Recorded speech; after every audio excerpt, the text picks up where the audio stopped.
Bienvenue à vous tous et à vous toutes, bienvenue aux habitués de ce temple, bienvenue à vous qui viendrez peut-être pour la première fois ou les premières fois, et bienvenue aussi à celles et ceux qui nous suivent à distance.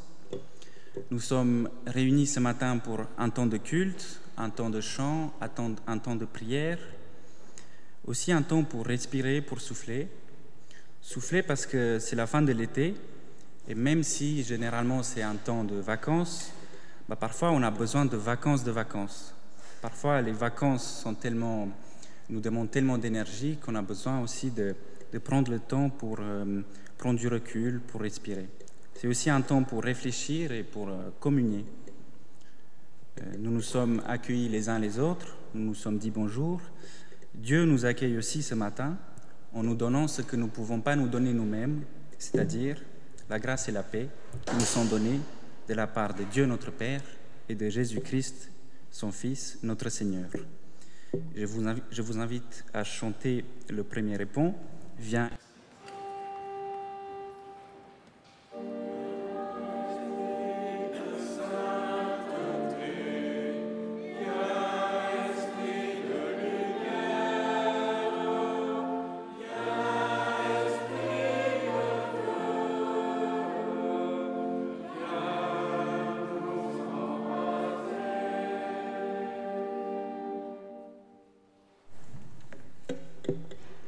Dieu de vie, nous te louons pour le souffle qui nous rassemble en ce lieu.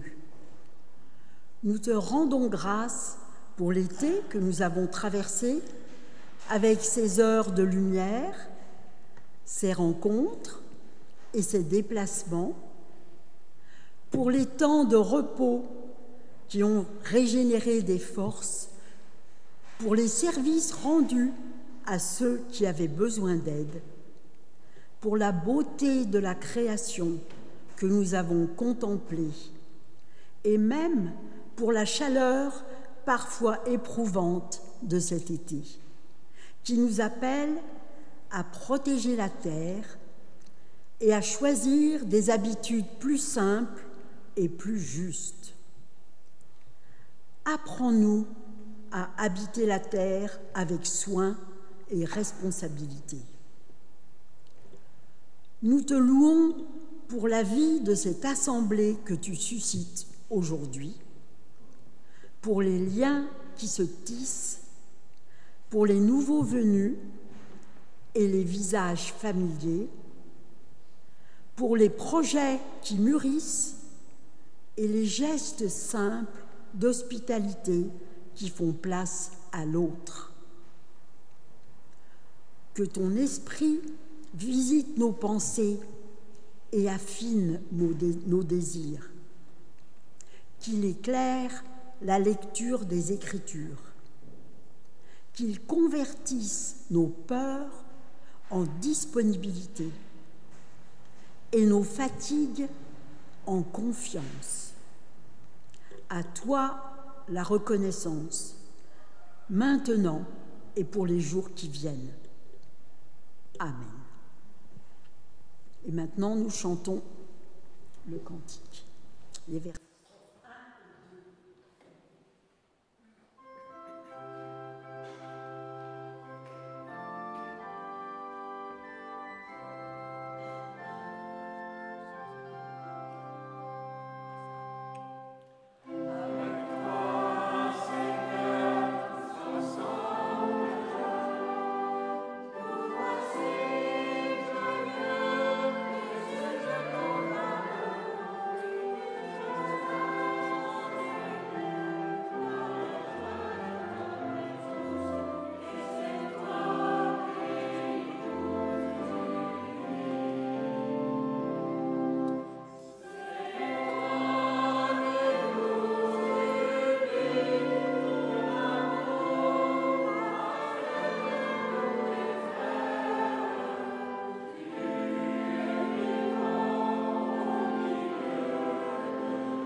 Je vous invite maintenant à la prière de repentance. Donc la prière de repentance est un moment pour exprimer simplement le fait que nous sommes humains, que nous sommes parfois habités par nos peurs, par des résistances, par des manques d'amour.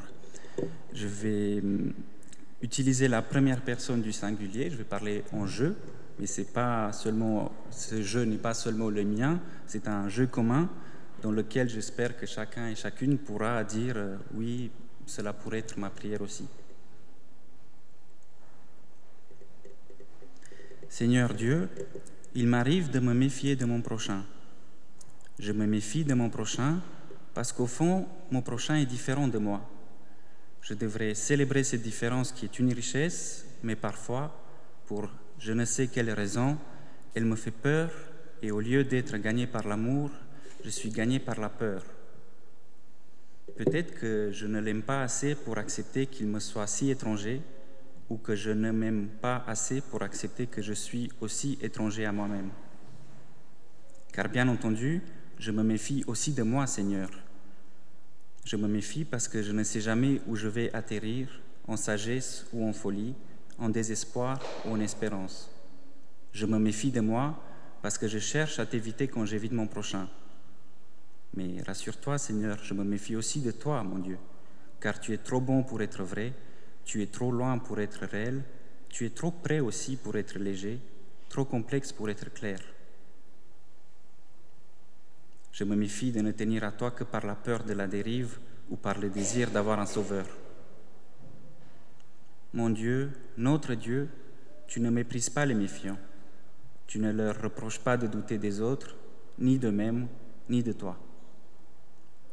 Nous ne te demandons pas de nous vouloir autres que nous sommes, nous te demandons seulement, dans nos méfiances, de nous savoir aimer par toi. Amen. En Jésus-Christ, Dieu nous a rejoints dans notre humanité fragile. Il nous apprend que l'amour est plus fort que la peur, que la confiance peut grandir dans nos doutes, que la communion est possible grâce à nos différences. Le Christ nous dit « N'ayez pas peur, je suis avec vous tous les jours. » Donc, recevons cette assurance, nous sommes pardonnés, nous sommes aimés et appelés à aimer. Que cette grâce nous donne la force d'accueillir l'autre comme un don de Dieu sur notre chemin. Amen. Alors, nous pouvons entendre la volonté de Dieu pour nos vies. On relit Romains 14, 17 à 18. « Le royaume de Dieu n'est pas une affaire des rites, il est justice, paix et joie dans l'Esprit Saint. Et c'est en servant le Christ de cette manière qu'on est agréable à Dieu et estimé des hommes et des femmes. Le royaume de Dieu est justice, paix et joie dans l'Esprit Saint. » Et nous chantons le deuxième répond « Viens Esprit de la promesse ».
Et nous prions.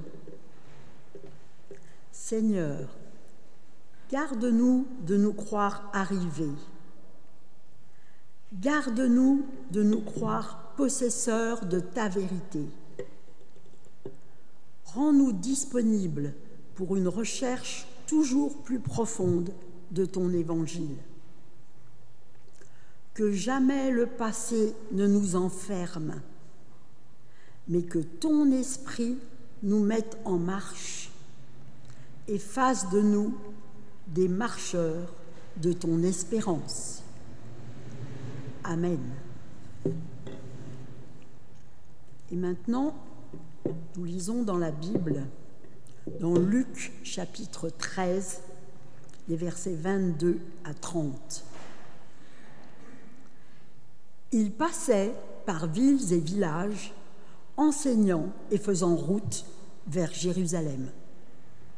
Quelqu'un lui dit : « Seigneur, n'y aura-t-il que peu de gens qui seront sauvés ?»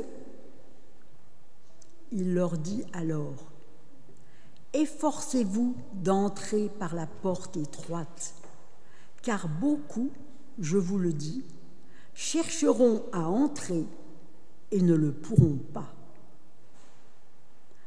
Après que le maître de maison se sera levé et aura fermé la porte, quand, resté dehors, vous commencerez à frapper à la porte en disant : « Seigneur, ouvre-nous » et qu'il vous répondra : « Vous, je ne sais d'où vous êtes. » Alors, vous vous mettrez à dire : « Nous avons mangé et bu devant toi, et c'est sur nos places que tu as enseigné. » Et il vous dira : « Je ne sais d'où vous êtes.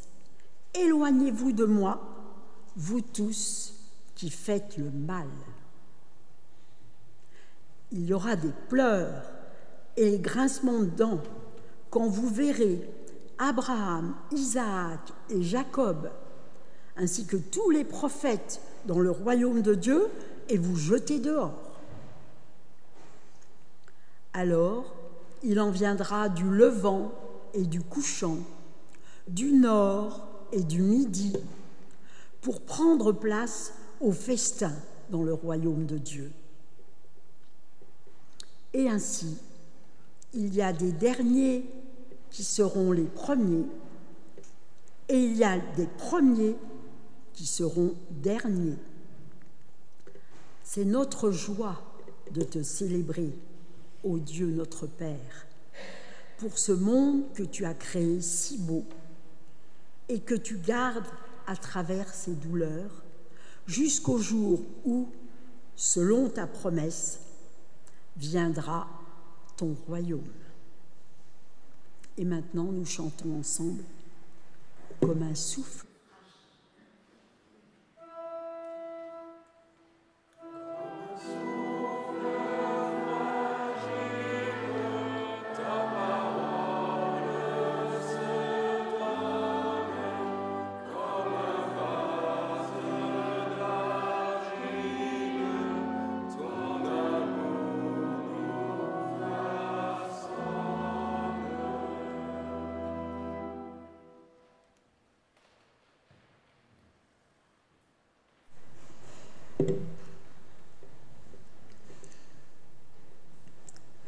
Le texte proposé aujourd'hui par le calendrier des lectures de notre Église ne fait pas forcément partie des textes les plus faciles à entendre.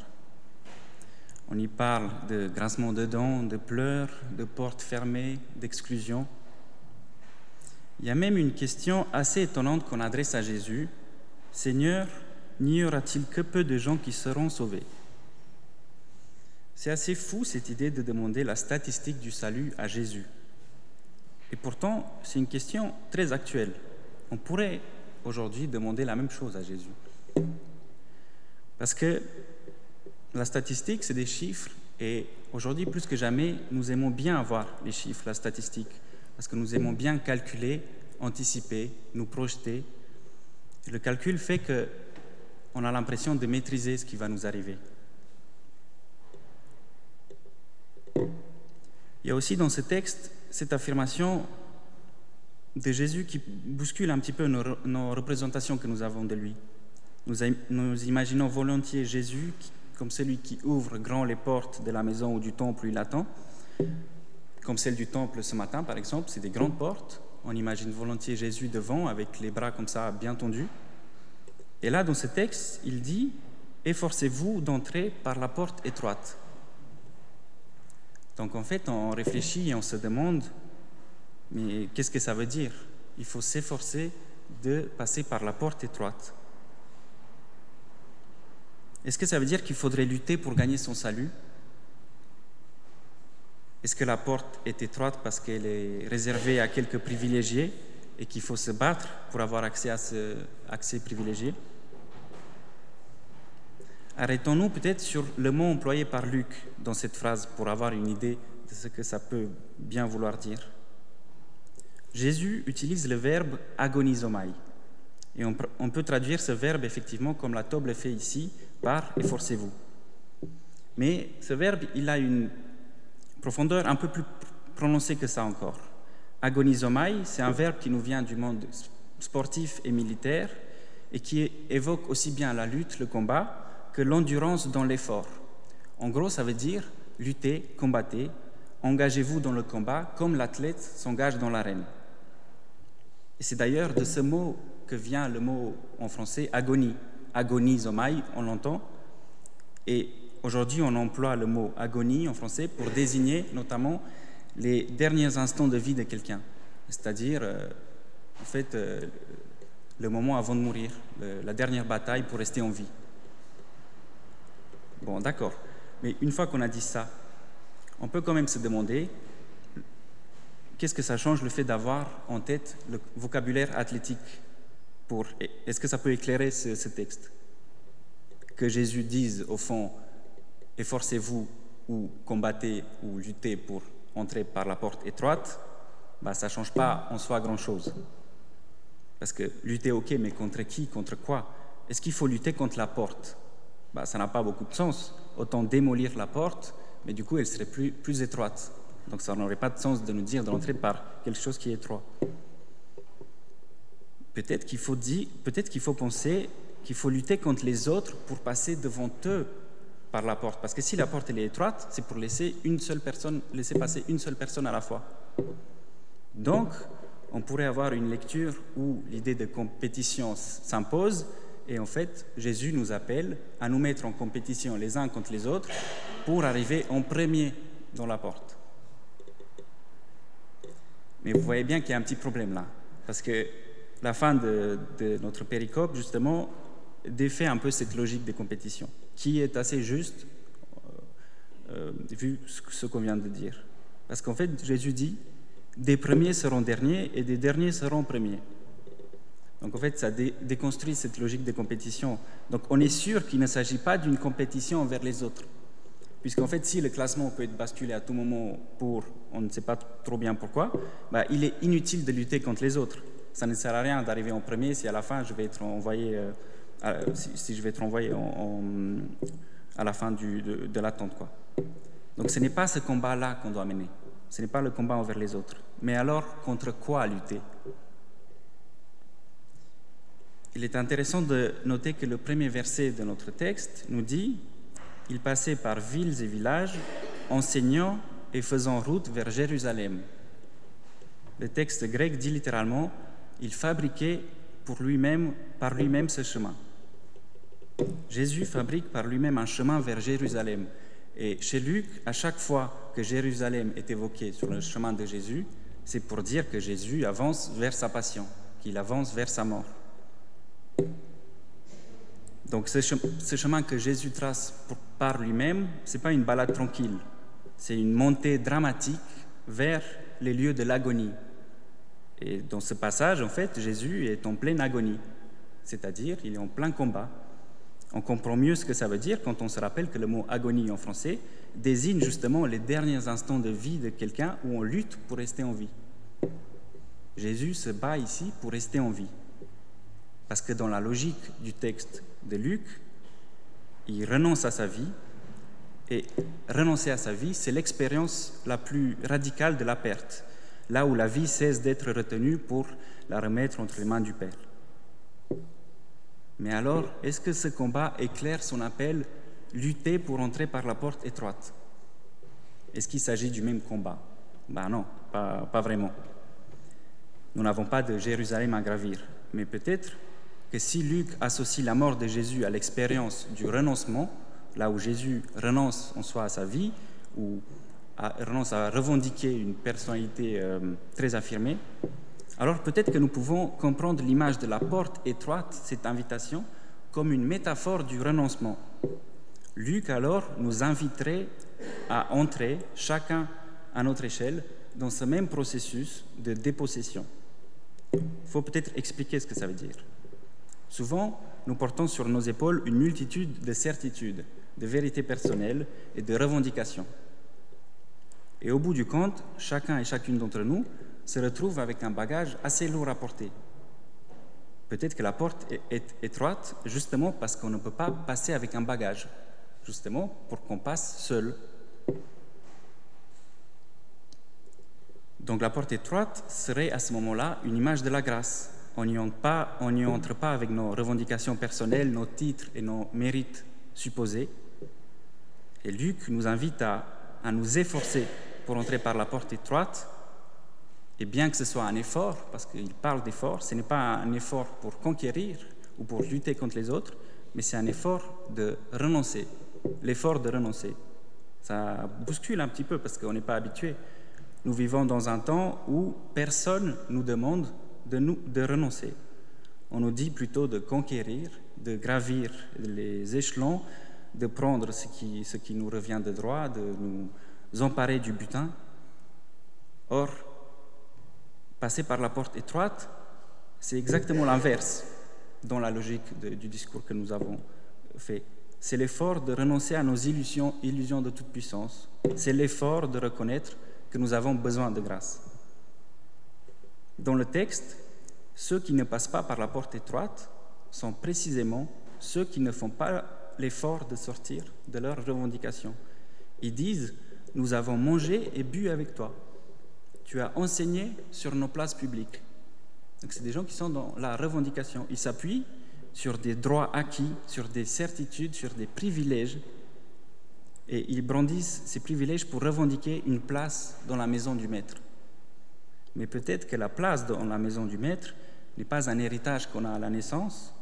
Peut-être que ce n'est pas quelque chose que l'on acquiert avec notre carrière professionnelle, avec nos efforts. Peut-être que l'essence de la grâce, c'est de serrer un petit peu les épaules et de dire « Seigneur, je viens comme je suis, sans rien d'autre à présenter que ma vie. » Peut-être que c'est ça la porte étroite. C'est une image qui nous apprend à déposer bagage, à laisser tomber nos illusions de mérite et de puissance, au moins pour un temps, pour découvrir qu'au bout du chemin, ce qui nous attend n'est pas un dû, mais un don. Amen.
Adressons pour les autres églises, pour les gens qui ne font pas partie de notre paroisse, mais aussi pour les gens de notre paroisse et pour nous-mêmes.